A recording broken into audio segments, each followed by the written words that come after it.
자, 홍준표하고 이명박이 만나서 한 대화가 충격이죠. 어떤 느낌이냐면은 죄송해요. 저부터 욕할게요.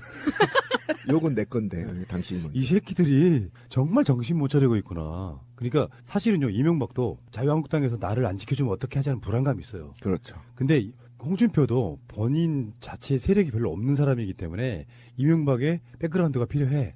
더군다나 BBK 생각하면은 이명박을 자기가 대통령 만들었다고 말한 새끼가 홍준표야. 그렇지. 그 가짜 편지 흔들면서 지켰다고 이렇게 말하니까 공공한 처지에 있는 두 사람이 만나서 뒷담화를 하는데 그것도 언론에 대놓고 아 정말 모욕감 느껴지던데요.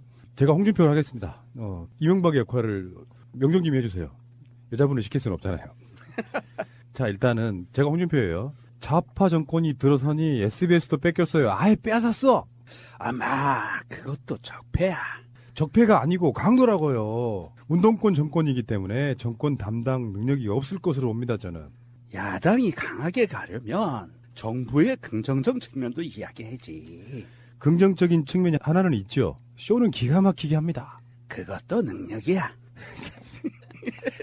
야, 이런- 목소리가 너무 좋다 솔직히. 이명박은 찢어지는 목소리인데. 한국이라는 나라에서 사라제들 두 적폐가 만나가지고 하는 대화의 수준이라는 게 초딩만도 못해요. 그러니까 말적폐와 돈적폐가 만난 거죠.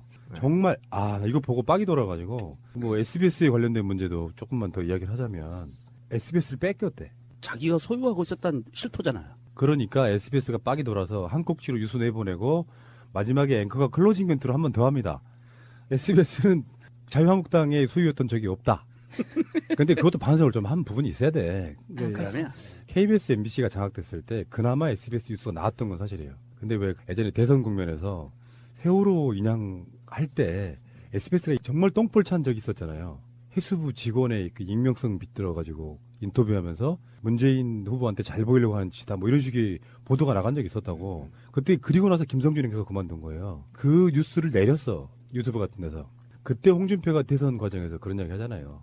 SBS에 압력 넣어가지고 벌써 언론 통제하고 있다 이런 식으로 이야기 하거든요. 어쨌건 이 사람들 마인드가 이렇다니까요. SBS는 뺏겼다니. 아니 그 이야기 때문에 SBS가 20분 가까이 홍준표를 깠는데 작년에 SBS 8시 뉴스를 없애버리겠다. 혹은 모래시계 드라마로 내가 키워준 방송사다. 이렇게 말했던 걸 정말 저질이에요. 그러니까 홍준표가 양아치도 못한다는 게 뭐냐면 과거 정부에서 SBS가 자유한국당을 좀 빨아줬다고 하면 그다음에 그 이후에 이제 다른 정치 자유한국당 내 정치인이 말하는 거 보면 어차피 수뇌부는 다 장악했다. 이게 지금 팩트인 거 아닙니까? 그럼 이 정도 빨아줬으면 적어도 양아치 세계에는 의리라는 게 있거든. 그거를 지금은 양심선을 하면 어떡해. 자기들이 장악했다 그러고 자기가 키웠다 그러고 그다음에 또 다른 자유한국당 내 정치인들은 수뇌부는 다 내가 장악했다. 이런 용어들이 지금 나오고 있는 거잖아요. 그러니까 자기들이 정부에서 SBS를 장악했다는 걸 이미 출토해버리는 거잖아요. 그렇죠. 그리고 이거를 사실은 실현을 했어 이명박이. 그거 적폐지 이렇게 얘기하니까 깜짝 놀라서 강도죠 이렇게 바꾼 거라고. 사실은 실수한 거라고. 그러니까 스스로도 적폐라는 걸 알고 있는 거잖아. 그렇게 봐야 되는 거라고. 적폐가 아니고 강도라고 말한 사람은 홍준표. 그러니까 적폐라는 거를 이명박이 얘기를 한 거란 말이야. 잘못 말한 거예요. 그 자세히 보세요 키워드. 그러니까. 그러니까 수준 떨어지는 두 사람이 모여가지고 저작거리에서도 하지 않을 말 정도가 일반인들이야. 술자리에서 하는 말이죠. 할 수 있는 말을 기자들 버젓이 다 막 보고 있는데 이런 이야기를 막 아무 관점도 없이 하는 거예요. 이 자유당이 지금 기본적인 현재 상태의 언론에 대한 언론관이 나오는데요. 2일날 박성중 자유한국당 홍보본부장이 최고위원회 자리에서 이런 얘기를 합니다. 저희가 여당 시절에는 위에 두뇌는 저희들이 어느 정도 지배를 했지만 SBS 말하는 거예요. 그러니까 다. 언론들의 지상파 다. 지상파 언론들의 그 고위 간부들은 자기들이 지배를 했었는데 이제는 그것마저도 뺏겼다. 이런 논지의 발언을 해요. 그리고 홍준표가 SBS 뺏긴 걸 얘기를 합니다. 그러니까 이 사람들은 지금 초지일관 언론에 대해서 어떤 생각을 갖고 있냐 하면 문재인 정부가 언론을 장악했다라는 프레임으로 생각을 하고 행동을 하는 거예요. 아니, 그러니까 자기들이 정치를 할 때 언론을 당연히 부산물로 장악하는 것이 정치라라고 머릿속에 아직도 그렇죠. 박혀 있다라는 예, 것이고 예. 이것을 정상화로 문재인 정부 하에서 정상화로 돌렸는데 이 정상화마저도 지금 문재인 정부가 강도짓을 해서 뺏어갔다 이렇게 얘기를 하는 겁니다. 그러니까 이게 언론관이 거의 초등 수준도 안 되는 빵점에 지나는 거죠. 언론을 뺏고 빼앗기는 재화로 지금 보고 있는 거잖아요. 이건 굉장히 안 좋은 버릇이고 이거에 대해서 사실은 이게 바로 자기들이 언론 블랙리스트 만들고 언론을 장악했다는 것 자체를 시인한 거가 되죠. 최민희 의원 예를 들어볼게요. 이분이 방통위원회 부위원장이었잖아요. 예. 그래서 이제 정권이 바뀌고 그러면 방통위원장 1순위 후보였어요. 근데 자유한국당이 아니라 민주당 쪽에서 주도해서 방통위원장 성립 요건, 될 수 있는 임명 요건을 바꿨어요. 그게 뭐냐면은 3년 동안 정당 소속이었던 적이 없어야 돼요. 그래서 최민희 의원이 방통위원장이 못 된 겁니다. 그렇죠. 그게 무슨 말이냐면 정파성을 갖고 있으면 안 되기 때문에 스스로 언론의 균형을 위해서 정당에 소속돼 있던 사람은 3년이 지나야만 방통위원장 후보가 될 수 있는 그런 요건을 바꾼 거예요.